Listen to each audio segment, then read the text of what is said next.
Hello everybody, welcome back to my channel. Today finds me tackling a few areas of our home that have just been kind of bugging me, and I'm going to take you along as I address those and show them some care and attention. So stay tuned and let's spend some time together.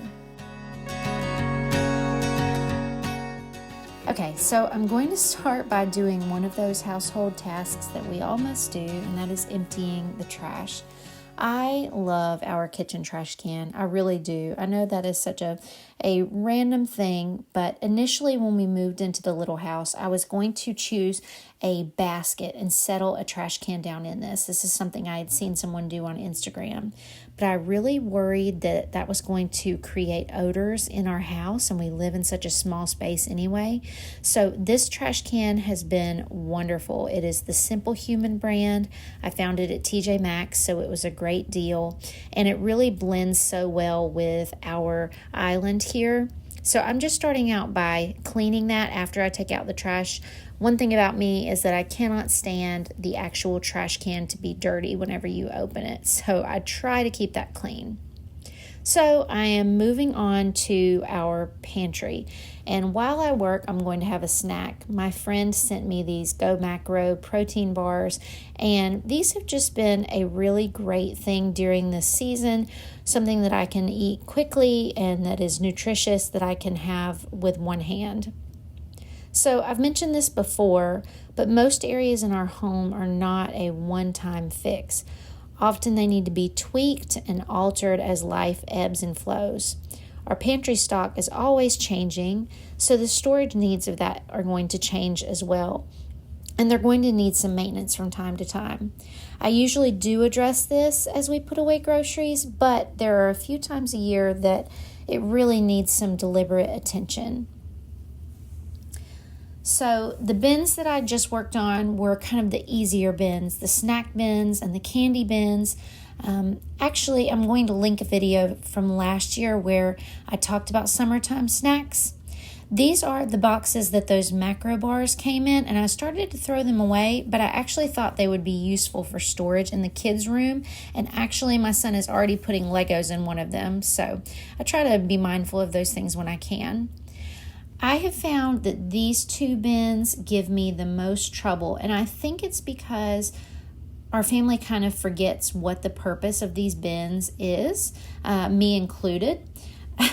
You see there, I have multiple boxes of vanilla Jell-O pudding, so obviously, things are getting lost here. I'm not an expert at organization, but it's something that I really enjoy. And I find that if you can clearly state the purpose behind a space, whether that's a room, a cabinet, or a bin on a shelf, you're more likely to maintain tidiness in that space. For me, that is always the first step in quote-unquote fixing a space, is to ask the question, what purpose does it serve? So I took out that raspberry leaf tea. That was something that I had gotten to try to induce rushing labor along, not rushing labor along, but encouraging labor. So I'm done with that. I can pass that along to someone else. And what I ended up doing was that bin that's sitting in the chair was kind of breads and grains and breadcrumbs, all that kind of stuff. And then the bin I'm working on now is more like chocolate, seeds, dried fruit, pudding and Jell-O mixes, all of those kinds of things. So it feels good to have kind of a defined purpose for both of those bins. I think sometimes touching a space also reminds us of systems that we had already put in place that we have forgotten about.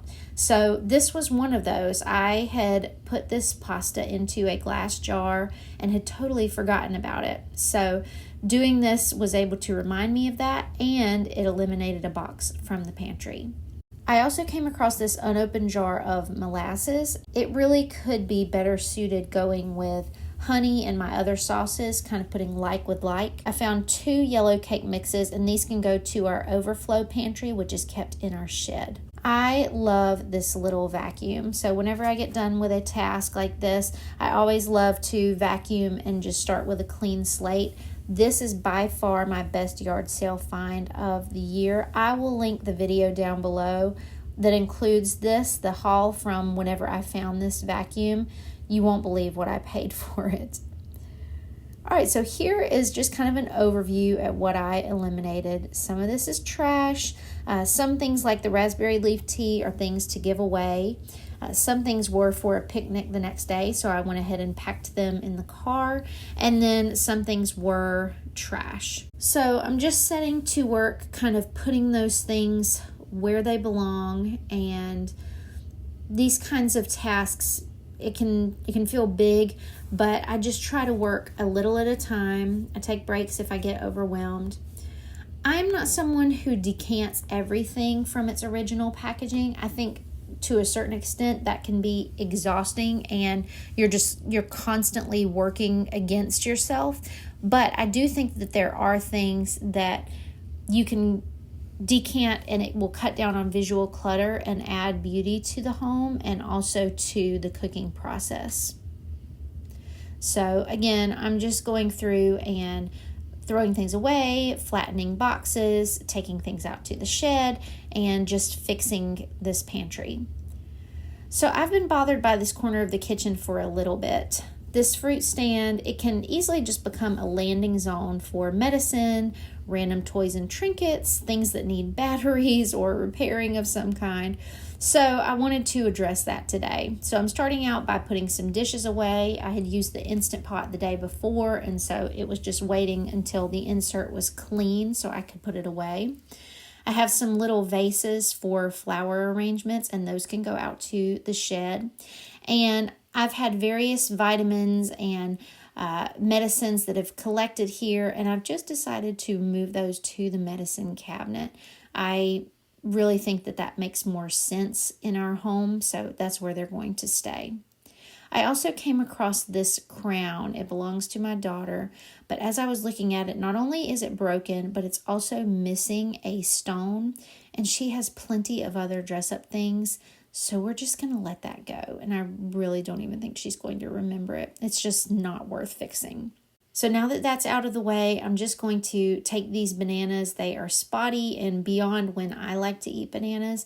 So sometimes I use these to make banana bread, and sometimes I will make muffins with them, and then sometimes I will do like I'm doing here and freeze them for smoothies. This was just the option that felt easiest for today, so that's what I did. This is another thing that I don't know what to do with. I did these for Christmas time, and it was so pretty, but nobody really ate them. My son did say he likes them, so we'll see. All right, this was a fun little thing. This is a piece of pottery that I made, and yes, it was dated 2000, so that was 25 years ago that I made this piece of pottery in a pottery class. And I decided to put our little cherry tomatoes in it, and I just thought that looked so fun and festive for July 4th. This little corner banquette is an area that I'm constantly making baby steps with. In our home, we don't have a great place where things like this can pile up a bit and it not be just out in the open. So I'm always working on little solutions, just a little at a time. But today, I'm just trying to get a blank slate so that I can add a little bit of patriotic flair to this corner. So I found a few small flags that I'm going to tuck into a vase or an ironstone pitcher. And then I also have this really fun banner. I also came across this little flag that my mom had gotten me that I totally forgot about. We love peanuts in our house. So I decided to use this banner and those little flags, but they had gotten pretty wrinkled in the bin just from being in there over time. So I got out my iron and I just decided to give them a little bit of attention. I hope that it's okay to iron a flag. Surely it is, because you can see that the after here looks so much better than one of the ones that I haven't touched yet. So I'm just going through and getting all of these to where they look nice and where they'll be presentable in a little vase. This banner, I don't remember where I got it or when I got it for that matter, but I love the mixture of the patterns and shapes. I think that that's such a fun thing to do, especially for July 4th. So this banner is one that I've had for a while, but I don't actually know that I've used it in this current house. I know that I've used it in previous places that we've lived. So I thought that it would be really fun to just put this up and kind of leave it up for a good part of the summer, because we kind of stretch from Memorial Day to July 4th to Labor Day. There's a lot of time in there that red, white, and blue can kind of be appropriate to decorate with. So I just actually put it underneath my white dishes and just use that to sort of weigh down the baker's twine that this is hung with, and that actually worked out really well. And because this is made of fabric, I can use it from year to year, and it's very durable. I don't have to worry about paper getting bent up or torn in any way. Another thing that I really enjoy doing in the summertime is decorating with shells that we bring home from our trip to the beach. I tend to keep kind of a blue and white color theme, but I'm not opposed to adding other colors whenever we have them. Another thing that has been fun about this is that it provides just an area of conversation. It provides another way to interact with each other, and kind of in a way that I didn't expect. We have a couple of different books around the house for identifying shells, and so it's been fun to watch the kids get the books out and try to match the pictures of the shells in person to the pictures of the shells in the book. So I've really enjoyed having these shells here. Recently, I went thrifting and I found this wreath. It was $2 or $3, and the material is sort of that water-resistant plasticky material, and I thought this would be perfect to hang on the door of our shed. This was clearly a grapevine wreath that someone had stuck sprigs in and made their own wreath. I could tell because I've done this many, many times, but I know that I couldn't make this wreath for $2 or $3, and if I were to purchase a wreath that looks like this, it would easily cost me at least $30 in stores. So I was so happy to find it, and I really do think that with our North Carolina flag here, it just adds so much personality to the shed. I really love keeping our home. I really enjoy setting the tone with the music that I play, with the type of lighting that I choose, with the beeswax candles that we've made. I really enjoy making homemade goodies and inviting the kids into the kitchen with me. I enjoy savoring small moments, and creating a home isn't about perfection. It's not about a sterile environment where you're afraid to touch anything. It's waking up every day and choosing beauty, choosing contentment, choosing love, and always saying yes to fun. I hope you've enjoyed this video, and I wish you a joy-filled week. Happy July, and I'll see you in the next one.